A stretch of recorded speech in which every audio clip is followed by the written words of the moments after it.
So the first process that belongs to project communications management that we're going to be talking about is identifying your stakeholders. If you'll recall, the definition of a stakeholder is anyone who has vested interest in the outcome of your project. And one of the first things that you want to do is you want to start as a team, or maybe just as initially as the project manager and the project sponsor. You want to sit down and just try to brainstorm and identify who you think those stakeholders are. Stakeholders can be both positive and negative. Positive stakeholders are people who are going to see your project as benefiting them in some way. Negative stakeholders are stakeholders who are going to be losing something if your project comes through.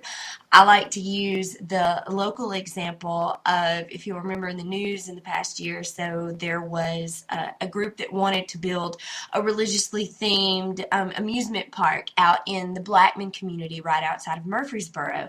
And this raised quite a stir. Some people were very strong advocates of it because they thought it would be good for Rutherford County and the Nashville metro area because of the potential economic impact.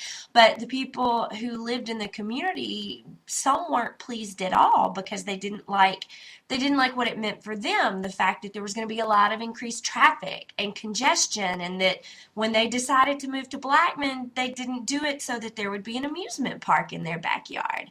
So thinking through who your stakeholders are and going through the process of actively thinking about those stakeholders and how they need to be managed.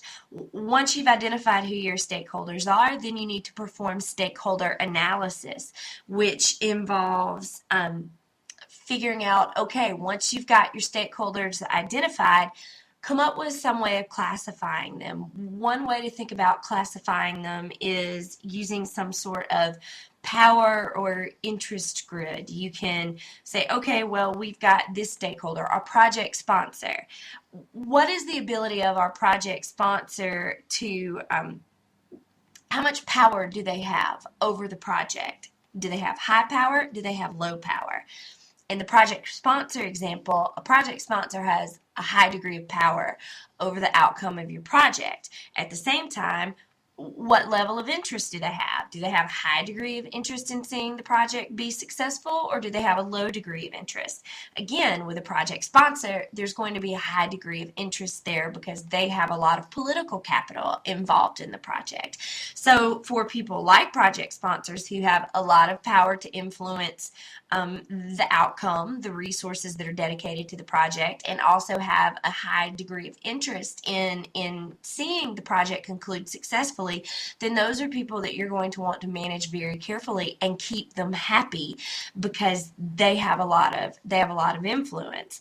One of the stakeholder groups that wasn't managed so effectively in the Blackman amusement park example were the members of the community. They were able to effectively band together as a group and put up enough of a fight against the amusement park that they were eventually able to get it defeated because they went to the city and were able to effectively campaign so that the necessary permits were issued to the company that wanted to do the construction, and so the project died.